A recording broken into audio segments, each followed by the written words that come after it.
एक छोटा सा बोर्ड की छत से लटक रहा था।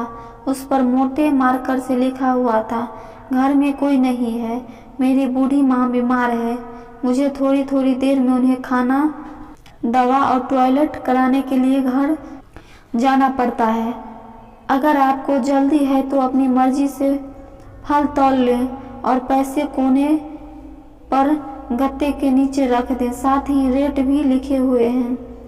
और अगर आपके पास पैसे नहीं है तो मेरी माँ की तरफ से ले जाना, इजाज़त है।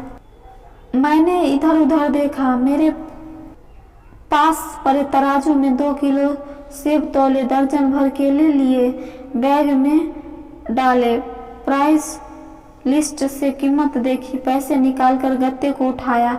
वहाँ 100, 50 और 10-10 के नोट पड़े थे। मैंने भी पैसे उसमें रख दिए, उसे ढक दिया, बैग उठाया और फिर फ्लैट पे आ गया।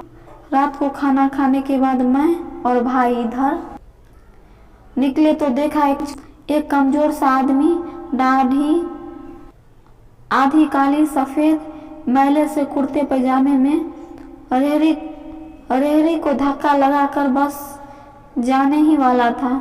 वो हमें देखकर मुस्कुराया और बोला, साहब फल तो खत्म हो गए। नाम पूछा तो बोला सीताराम। फिर हम सामने वाले ढाबे पर बैठ गए। चाय आई, कहने लगा, पिछले 3 साल से मेरी माता बिस्तर पर है, कुछ पागल सी हो गई है और अब जो फालिज भी हो गया है। मेरी कोई संतान नहीं है, बीवी मर गई है, सिर्फ मैं ही हूँ और मेरी माँ की देखभाल करने वाला कोई नहीं है, इसलिए मुझे हर वक्त माँ का ख्याल रखना पड़ता है। एक दिन मैंने माँ का पाँव दबाते हुए बड़ी नरमी से कहा, माँ तेरी सेवा करने को तो बड़ा जी चाहता है, पर जेब खाली है और तू मुझे कमरे से बाहर निकलने नहीं देती। कहती है तू जाता है तो जी घबराने लगता है। तू ही बता मैं क्या करूं? अब क्या गले से खाना उतरेगा? ना मेरे पास कोई जमा पूंजी है।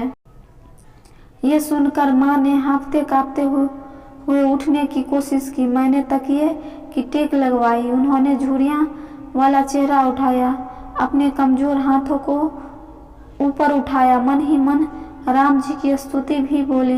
फिर तू रेहड़ी वही छोड़ आया कर, हमारी किस्मत हमें इसी कमरे में बैठा कर मिलेगी।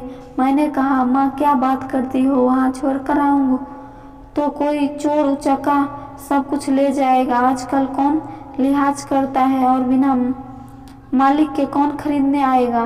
कहने लगी, तू राम का नाम लेने के बाद फिर रेहड़ी को फलों से भरकर छोड़ आ जा, बस ज्यादा बक बक नहीं कर। शाम को खाली रेहड़ी ले आया कर, अगर तेरा रुपया गया तो मुझे बोलना।